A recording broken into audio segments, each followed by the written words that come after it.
Audio Jungle.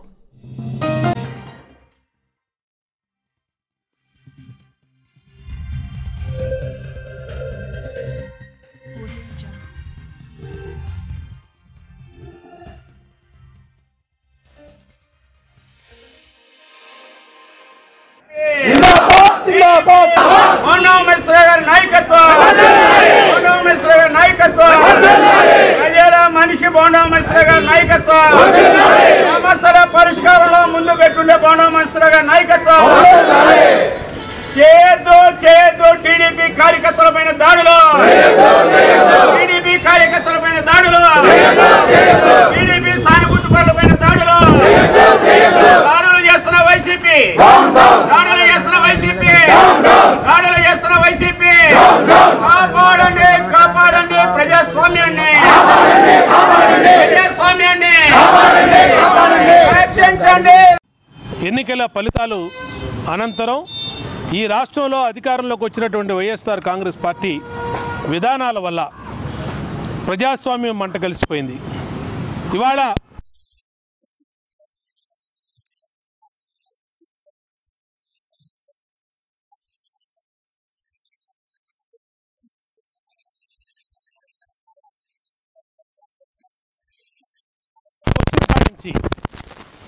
కక్ష సాధింపు చర్యలే భాగంగా ప్రధానంగా ఇవాళ పరిపాలన ఈ 3 నెలలు 100 రోజులు పూర్తయినాయి. ఎక్కడికక్కడ గ్రామాల్లో తెలుగుదేశం పార్టీ కార్యకర్తలంటేనే ఇవాళ బతకనిచ్చే పరిస్థితి లేదు. దాదాపు 8 మందిని 13 జిల్లాల ఆంధ్రప్రదేశ్లో ఇప్పటికీ అతిక్రమించారు. వేలాది మంది కార్యకర్తల పైన ఇష్టారీతిగా తలలు పగలగొట్టారు.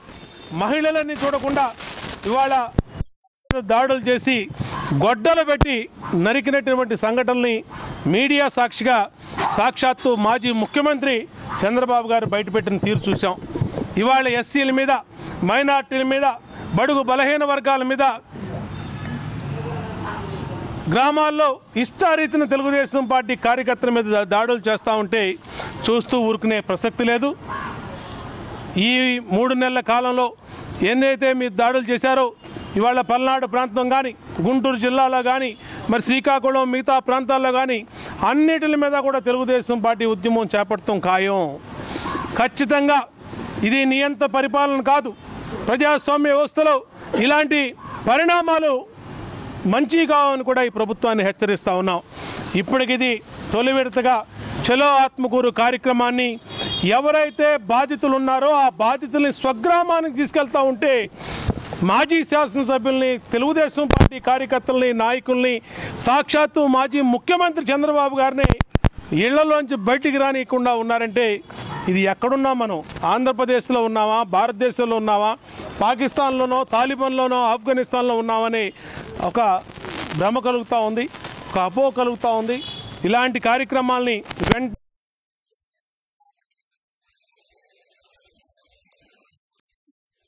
పెద్ద ఎత్తున తెలుగుదేశం పార్టీ ప్రజా ఉద్యమాన్ని చేపడతాం. ఇవాళ తెలుగుదేశం పార్టీ మీద, కార్యకర్తల మీద దాడులు చేస్తున్నటువంటి వీళ్ళు రేపు ప్రజల మీదే దాడులు చేయడానికి ముందుకు వస్తూ ఎక్కడా కూడా వెనకడుగు అలాంటి రాక్షస పరిపాలన ఈరోజు ఈ రాష్ట్రంలో కొనసాగుతూ ఉంది. దీని మీద నిరంతరం పోరాటం చేస్తాం. అలాగే న్యాయస్థానాలు, పోలీస్ అధికారులు కూడా గుర్తుపెట్టుకోవాలి.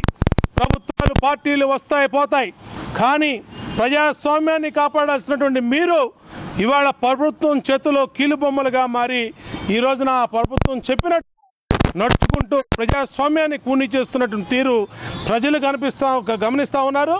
ఇవాళ నన్ను హౌస్ అరెస్ట్ చేశారు.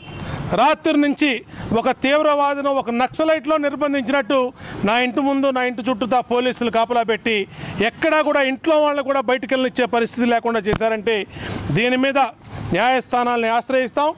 ఏ సెక్షన్తో నన్ను అరెస్ట్ చేశారు, ఏ సెక్షన్తో నన్ను నా ఇంటి నుంచి నా వ్యక్తిగత స్వేచ్ఛని హరిస్తూ ఈరోజు బయటికి రానియకుండా చేశారు, అందుకోసం దాని మీద కూడా కోర్టును ఆశ్రయిస్తాం.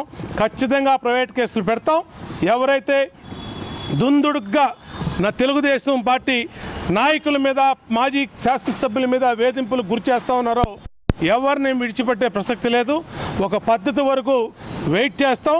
ఆ పద్ధతి అతిక్రమించిన రోజు కూడా నిరూపించాల్సిన మేమేంటో కూడా న్యాయస్థానాన్ని ఆశ్రయించిన అవసరం ఉంటుంది. కాబట్టి దాన్ని కూడా వెళ్ళి న్యాయ పోరాటం చేస్తామని హెచ్చరిస్తూ ఈరోజు సెంట్రల్ నియోజకవర్గంలో 20 డివిజన్లో కూడా నిరసన కార్యక్రమాలు చేస్తూ ఉన్నారు. ఇప్పటికీ వందల మంది కార్యకర్తలని, తెలుగుదేశం పార్టీ కార్యకర్తలు సెంట్రల్ నియోజకవర్గంలో అరెస్టులు చేశారు. ఎంతమందిని అరెస్ట్ చేసినా వెనకాడే ప్రసక్తి లేదు. కేసులకి భయపడం, ప్రజల పక్షాన నిలుస్తాం. న్యాయం పట్ల, స్వేచ్ఛ పట్ల నిరంతరం కూడా తెలుగుదేశం పార్టీ పోరాటం చేస్తానని తెలియజేస్తాం. ఇలాంటి మరెన్నో విషయాలు మీరు తెలుసుకోవాలనుకుంటే వెంటనే మా ఛానల్ ని సబ్స్క్రైబ్ చేయండి. ఈ వీడియోని మీ మిత్రులతో షేర్ చేసుకోండి.